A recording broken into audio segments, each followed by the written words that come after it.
पापों के लिए जीवन दिया और हमारे जीवन में वो चाहता है, चाह रखता है कि उसके समान जो बचपन से लेके जो क्रूस तक हर बातों में पिता के आज्ञाकारी रहा, यानी हर बात वही सोचता था कि पिता की इच्छा कैसे पूरी हो, यानी वो हर बातों में यही सोचता था कि पिता की इच्छा कैसे पूरी हो, मेरी इच्छा नहीं, मेरी मर्जी नहीं। या फिर उस जीवन के लिए वो चाहता है कि इस जीवन के जो चाहता है वही प्यासा है, यानी इस जीवन के लिए वो प्यासा है। जो प्रभु बचपन से लेकर समय समय पर चेलों के साथ, परिवार के साथ होते हुए हर बातों में चाह रहा है कि पिता की इच्छा कैसे पूरी हो, पिता की इच्छा कैसे पूरी हो। एक ही उसके अंदर प्रयास थी, पिता की इच्छा कैसे पूरी हो।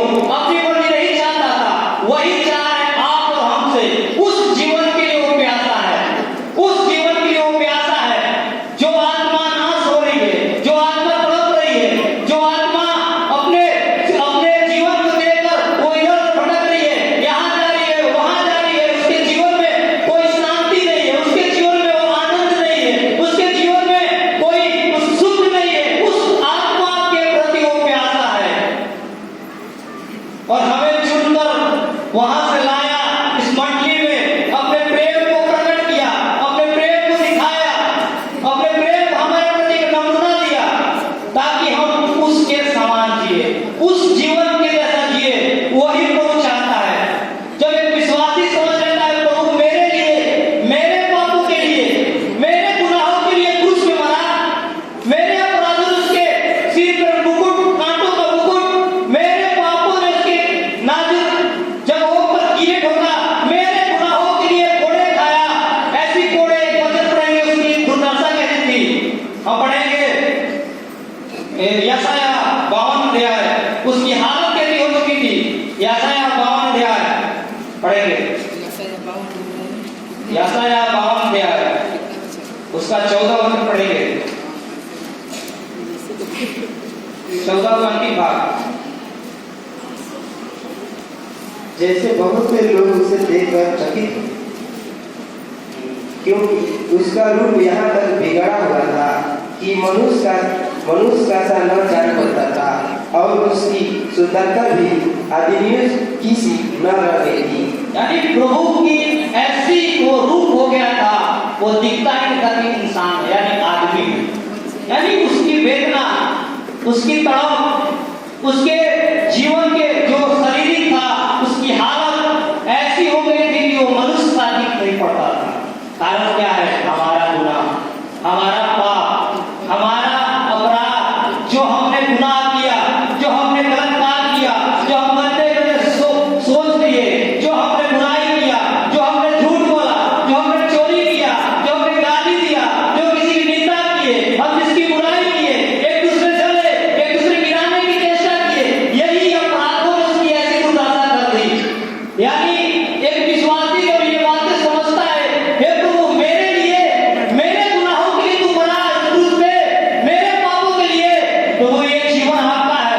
इस बातों को सौंप देता है। एक विश्वासी ये बातें समझ लेता है, वो क्या करता है? हे प्रभु, जैसे यीशु ने अपना जीवन तेरे लिए सौंप दिया, तेरी इच्छा के लिए प्रभु हम भी तेरी इच्छा में सौंप देते हैं। हमारी मर्जी नहीं प्रभु, आपकी मर्जी पूरी हो, आपकी मर्जी पूरी हो। हमारे प्रति आपने एक उद्देश्य रखे हैं, उस जीवन पर मेरे जीवन पर पूरा हो प्रभु।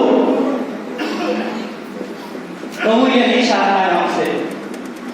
प्रभु एक ही प्यास रखता है हमारे जीवन से, हमारा जीवन एक नमूनादायक हो।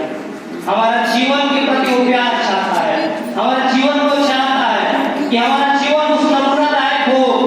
इस संसार में रहते हुए, अपने निष्ठा में रहते हुए वैसा जीवन जिए जैसा यीशु जिया, वैसा जीवन जिए जैसा प्रभु चला, अपने हर फर्जों को निभाते हुए। जैसा हमने सुना, अपनी माता का फर्ज उस वेदना के बीच में, उस कष्टों में भी अपनी जिम्मेदारी को नहीं भूल रहा है।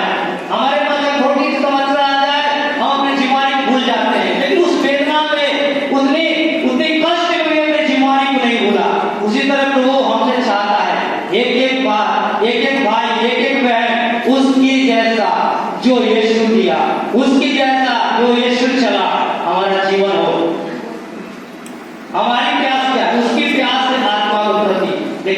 प्यास क्या है? हमारी प्यास क्या है? जो अपने आप को देखे हमारा प्यास क्या हो रहा है? हे प्रभु हमें और आशीष दे, हे प्रभु हमें और आनंद दे, हे प्रभु हमें और पैसा दे, हे प्रभु हमें और चीज दे। इस दुनिया की आशीषों के प्रति हमारा प्यास है, इस दुनिया की बातों की हमारे पर प्यास है। ये प्यास हमारे जीवन में तृप्त नहीं करेगा, ये प्यास हमें और बढ़ाते जाएगा, और बढ़ाते जाएगा।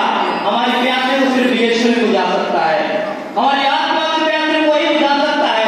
हमारी प्यास क्या होना है? इसको वचन पढ़ेंगे, भजन संहिता 42 1 और 2।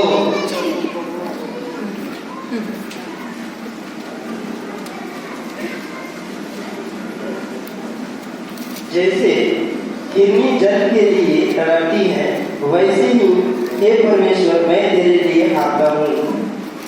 जीवते ईश्वर, हाँ परमेश्वर का मैं प्यासा हूँ। मैं कब जाकर परमेश्वर को अपना मुंह दिखाऊंगा। जैसे हिरनी पानी के लिए तड़पती है, जल के लिए हाँफती है, वैसे हे परमेश्वर मैं तेरे लिए हाँफता। एक विश्वासी जिसका नया जन्म हो जाता है, वो संसारिक वस्तुओं में मन नहीं लगता उसका, वो जाता है लेकिन वो दुखी रहता है। लेकिन उसकी तरफ देखिए, हे प्रभु मैं तेरा प्यासा हूँ, हे प्रभु मैं तेरी प्यासा हूँ, हे प्रभु मेरे जीवन में तेरी इच्छा पूरी हो प्रभु। तब हम अपने मुंह पर परमेश्वर को दिखाएंगे, लिखा है हे जीवते ईश्वर, हाँ परमेश्वर मैं प्यासा हूँ, मैं कब जाकर परमेश्वर का नाम मुंह दिखाऊंगा। ऐसे विश्वासी की तरफ यही रहती है, प्रभु तेरी तुझे कब पाऊंगा, तेरे उपस्थिति में कब जाऊंगा, तेरे लिए कब जीऊंगा, तेरी इच्छा कब पूरी होगी। उसका तरफ ये होता है। आज अपने आप को हम जांच लें, हमारी प्यास क्या है? हमारा प्यास क्या ये है कि प्रभु आप हैं, या हमारे प्यास इस दुनिया की अभिलाषा, शरीर की अभिलाषा जो हमें खींचता है, जो हमें तृप्त नहीं करता। आज ये कल और उसमें बढ़ते जाते हैं, वो तृप्त नहीं करती। परमेश्वर ही हमारी आत्माओं को, परमेश्वर ही हमारे जीवन को तृप्त कर सकता है। ध्यान दे कि उसके बिना एक विश्वासी का जीवन नहीं है। उससे अलग होकर आप दुखी रहेंगे, हमेशा दुखी रहेंगे, कभी भी आपके अंदर आनंद और नहीं आएगा। एक विश्वासी जिसका नए सिरे से जन्म है, एक नया जन्म लेता है, वो सिर्फ तड़पता है प्रभु के लिए, उसकी उपस्थिति के लिए। वो चाहता है आपकी इच्छा कैसे पूरी हो, वो कैसे दूसरों की भलाई करे। उसके अंदर एक ही भावना होती है, प्रभु मैं अपने लिए औरों के लिए जीना है। जैसे प्रभु एक वचन में कहता है, हम पढ़ेंगे मत्ती 25 अध्याय पढ़ेंगे।